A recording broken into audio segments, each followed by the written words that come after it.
And I also want to thank members of the Internal Affairs Division of the Prince George's County Police Department for their diligence and commitment to investigating this matter.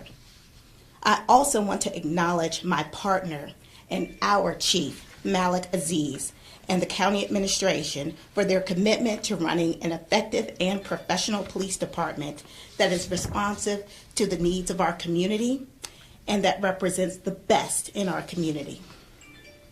Public safety cannot operate without integrity. The badge has to mean something. What it means here in Prince George's County is that our officers are not above the law, that the state's attorney's office will continue to prioritize the safety of our community and the integrity of our cases while conducting thorough investigations and pursuing just and fair convictions. It also means that my office will work together with police leadership and the Also Brooks administration to protect the reputation of this fine department, and we will continue to pursue justice as required. We look forward to answering any questions. After everyone has spoken, I will now bring up our Chief, Malik Aziz.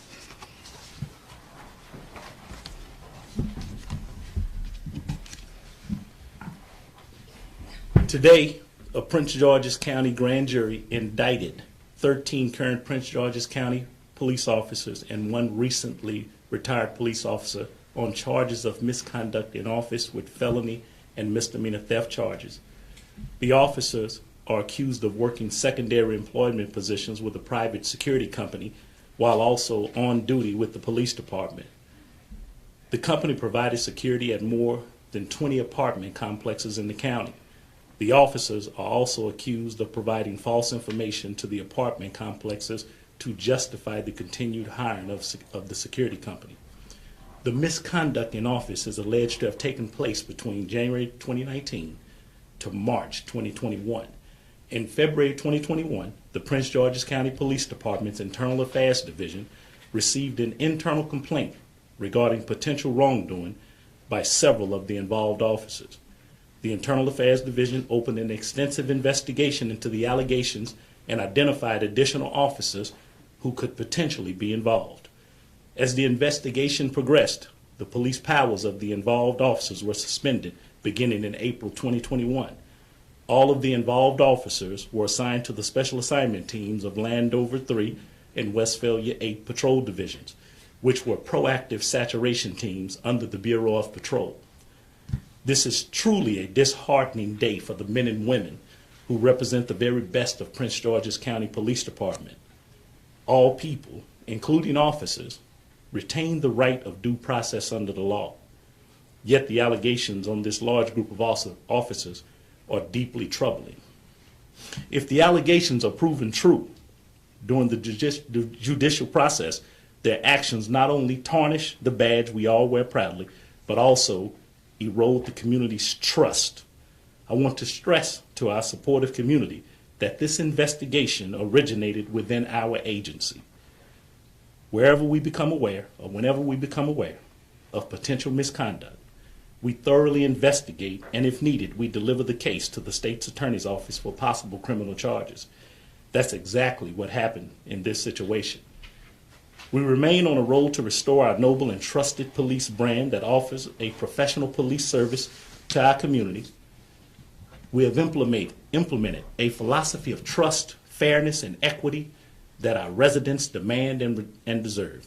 Our officers are striving to be the epitome of 21st century policing in this modern police era of positive reformation. I remain proud to be the lead representative for the dedicated men and women who serve our residents above reproach. Starting in July of 2021, the Prince George's County Police Department began implementing changes to the department's secondary employment policy to include employees being prohibited from engaging in businesses, providing security guards, special police officers, or any other law enforcement related services to commercial establishments or other individuals within Prince George's County. The department purchased a software program to manage secondary employment jobs. Officers must clock in and out using this program. Site inspections are being conducted by the Internal Affairs Division's Discovery and Compliance Unit. When new businesses look for secondary employment, an email announcing the opportunity is sent out to all officers through our county email. The agency started a randomization process when selecting site coordinators for new jobs to ensure a variety of coordinators, which also limits the number of locations that one officer can coordinate. Today, the indicted officers included that the internal affairs following the administrative process are listed below. And I'll read those names. Corporal Nick Agapove joined the agency in 2011. Corporal Jonathan Haskett joined the agency in 2015. Corporal Matthew Orboda joined the agency in 2013. Corporal Matthew Cotillo joined the agency in 2011. Corporal Joshua Hitchens joined the agency in 2012. Corporal Chris Hall joined the agency in 2011. Corporal Michael Lacano joined the agency in 2011. Corporal Travis Papalarchik joined the agency in 2012. Corporal Cal Cook joined the agency in 2013. Corporal Anthony Brook joined the agency in 2015. Corporal Brandon Farrell joined the agency in 2012.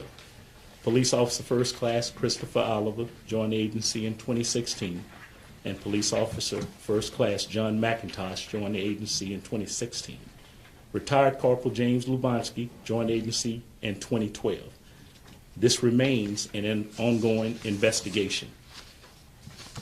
With that, I'll conclude and turn it back over to our DCAO, Mr. Barry Stanton.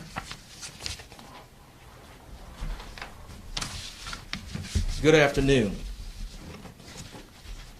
Obviously, today is not a great day for Prince George's County Police Department. We have concerns about the number of police officers, obviously, that have been indicted here today. However, this is a process that we support and we must follow. All people, including police officers, have the right to due process under the law. However, these indictments are troubling. These officers will go through the judicial process, and if the allegations are proven true during the judicial process, they will be held accountable. Accountability in policing is paramount. It's paramount to the chief, to the state's attorney, and to the Also Brooks administration, County Executive Also Brooks. This action today is not indicative of all police officers who come to work every day and do their job with commitment, integrity, and pride in the Prince George's County Police Department. This is a great police department with excellent police officers. But today, we have some bad apples that need to be held accountable. As far as the situation, let me be clear. County Executive Angela Also Brooks selected Chief Aziz to come here from Dallas, Texas, to clean up issues such as this and to ensure the public and the community's trust in our police department. It is my job, along with the police chief, our state's attorney, Aisha Braveboy, to let the community know that we are doing our best, our very best, to ensure transparency, credibility, and accountability in their police department. Under Chief Aziz's leadership, we have revised the secondary employment policy, as he stated. We're addressing changes in Internal Affairs Division, and we're implementing the county-state mandates concerning police accountability across Prince George's County and the state of Maryland. We are not and will not, and let me say this, we are not and will not turn a blind eye to holding our police officers and those that violate the law accountable in Prince George's County. Chief Aziz, as well as the State's Attorney Braveboy, have worked together collaboratively to ensure our police department and police officers are above reproach and perform their duties within the established policies and guidelines that they have put in place to follow. Failure to follow these procedures and the law will result in holding people accountable. That is what the community expects. That is what we will do. And that is what is happening today. In closing, yes, today is not a great day, but it's a day of holding people accountable. However, I applaud State's Attorney Braveboy, I applaud Chief Aziz, and I applaud our county executive for leading the charge of accountability and transparency as we move forward in creating an avenue for ongoing police accountability in Prince George's County. Thank you. Do you have any questions? I have a question for, and I'm not sure who wants to answer this, I'm assuming Barry. Was Chief Stawinski also investigated as a part of this, and is there any question about his accountability since this happened under his watch, and or former Chief McGaugh?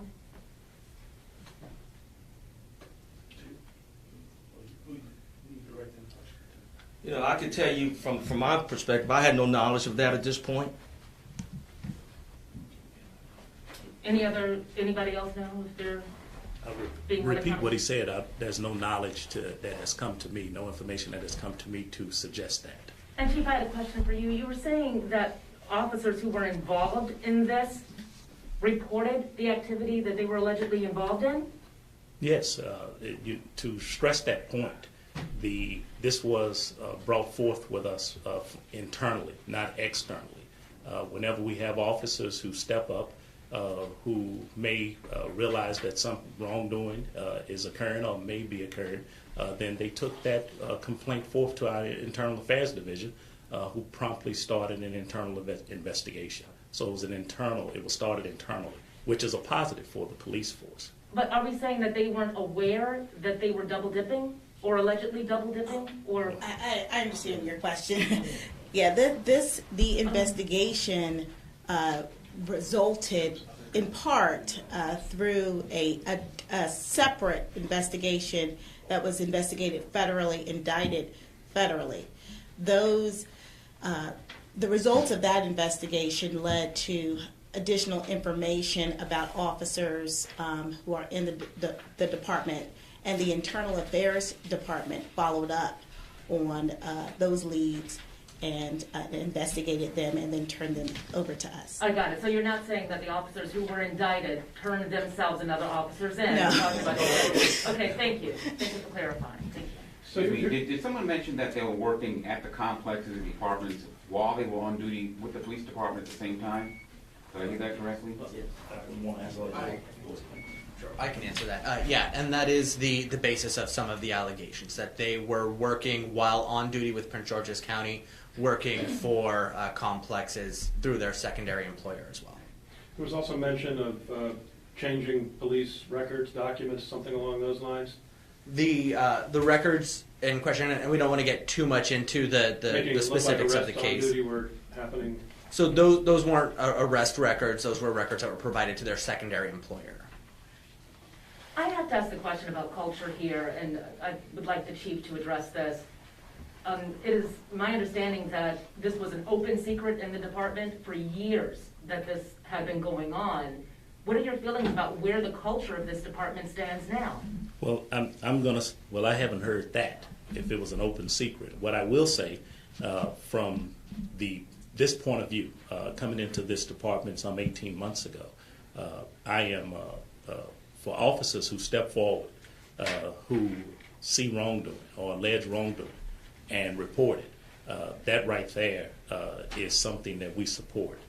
And it is a strong foundation. It allows for a strong foundation of policing in this 21st century, in this new era, to go forward, which is just what we would require from police officers, is to report anything that they see. So I think if it is any culture, that would indicate that the culture would be at a turning point, would be pointing in the right and positive direction for internal mechanisms to bring forth those type of, to bring forth to light for Internal Affairs Division for these type of charges that you heard today to come forth. So that's enlightening. It's important, and it demonstrates a department that is heading in the direction of procedural justice in the proper way. Is there anything you want to say to the public about the fact that there are so many of these officers who are facing charges? Anything that you want to say to them outside of the folks who reported that this was going on?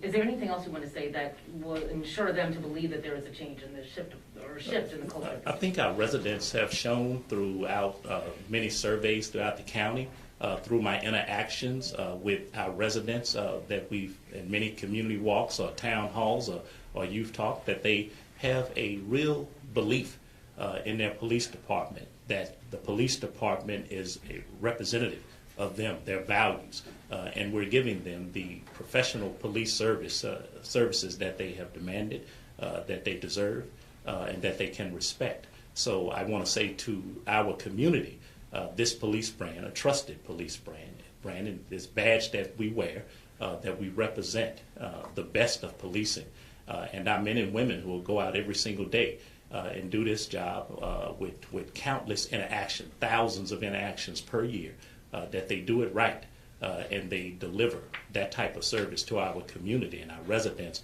have responded and echoed those sentiments as recently as last night, where many community members have told me last night that the department is headed in the right direction, and that means our men and women who are serving every day, the courageous men and women who are putting their lives on the line to make this county a better and safer county, that we're headed in the right direction. So that is heartening for me. Chief, a couple quick questions. Any indication that there was, I mean, obviously there's misconduct in office because they're double dipping. Was there any bad policing going on out there in these apartments? Question one. And staffing is the other part of it. Were these guys already all suspended, or at a time when you're already struggling to put people on the street, or you're losing a dozen officers? Yeah, I mean, you don't losing one officer, is a hit for us. I mean, so losing this amount of officers, these officers haven't been on the street. Their powers were suspended, so they were not affecting patrol in that capacity. Answering 911 calls, serving the citizens, responding to calls from citizens. So that hasn't occurred, and we are in a type of we are in austerity and a strict economy, and we are moving forward with hiring, and we have promising recruits right now who are coming through. We have demonstrated that we are the type of police department that would attract the best and the brightest individuals. We don't want to lose anyone. We don't want to see career-ending mistakes being made that cost the person his personal standing in the community or the department. But we want to move forward with the men and women who represent us best. So yes, it is a hit. It does hurt us, but anytime we're losing officers, it hurts. For this right here, we're going to move forward. We're going to keep demonstrating the type of police brand that our residents have come to know and respect. And I think we're doing that with our new recruits who are coming in and the ones who are in the academy right now, that we're still an attractive police department with the 24th largest police department in the United States. And right now there are just almost 1,500 men and women out there who are serving and doing things in the way that it doesn't bring some type of dark cloud over the police department. Chief, I know you mentioned that you found out about these guys during an investigation for another federal indictment. Did they work for that person? They were connected with that person directly? There may be a question for. I can speak to that. The individual who ran the secondary employer that they were working for, the individual who ran the security provider, he was the person who was under investigation and then ultimately federally indicted. He was a member of the Prince George's County Police Department at the time as well, so they were under his supervision for the police department as well as with his secondary employment company. Were all of them under his supervision? Yes. And is intimidation a part of this investigation as well within the community from these officers? So this, obviously, we have filed indictment today, but this is still an open case that we are going to be moving forward with with an eye on prosecution during trial. So there are some aspects of it that we can't get into right now. Have you uncovered any specific instances where maybe these officers didn't respond to a call or something while they were on double duty, I guess? So, and again, just because this is still an open case, we can't get into the specific nature of the specific instances. Can you talk about the internal systems that allowed, in the police department, that may have allowed this to happen, and what reforms you've implemented, Chief, that to change those systems? Like, for people who are, the secondary employment process can be a little bit confusing. Can you explain how it's supposed to work, what went wrong internally that allowed this to go on, and then also are officers still allowed to own their own security businesses and employ their fellow officers? Well, I think when, in a broad, overarching type of way, then what you have is a failure in a system. And policies or inadequate policies in place, whether they are inadequate or lacking, contributed to the circumstances around this whole incident. And so with that, then we went forward to revamp the policy on secondary employment to the things that I outlined earlier, speaking to how site coordinators are chosen, how many places that you can coordinate, a procedure in a software program where you have to check in so that for protection of an officer and for ethical responsibility that we know that you're there because you're checking in. So we implemented those type of policies to actually strengthen our secondary employment, and we took the best of policies from around the nation that many other departments have seen this in the past, and we put those in place to have the type of policy that would seek to mitigate some wrongdoing or by any officer. With that, then we sought to restrict. There are some contextual issues that go back for many years about what was allowed, what was authorized from chief position levels or up, and then we sought to reduce those by taking away the ability to have officers in the future own security companies or even have our officers work for security companies to actually avoid the actual perception of conflict of interest, that we wanted to remain above reproach in that aspect, and it was better for this policy, for us to put a new policy in place that would strengthen that. And our men and women, we had focus groups, they contributed, and many officers wanted something that protected them as well from these type of things because again, most of our officers are doing the right thing. They're going to the jobs, they're reporting, they're performing those jobs to the best of their ability and delivering a service. So we put those policies in place, and they are in place right now. Right now, we haven't had that type of this type of incident that we're looking at, but our discovery and compliance unit, they're doing site inspections and audits, which is another thing. I think the DCO behind me, he always preaches audits and always talks about audits. And we speak the same language, and we put those things in place in an inspection audit type atmosphere that at any given time that we could be reviewing your secondary employment actions to make sure you're in compliance. And officers have indicated that they want us to do that. At one time, we have room for one more question, and then we'll have to close out.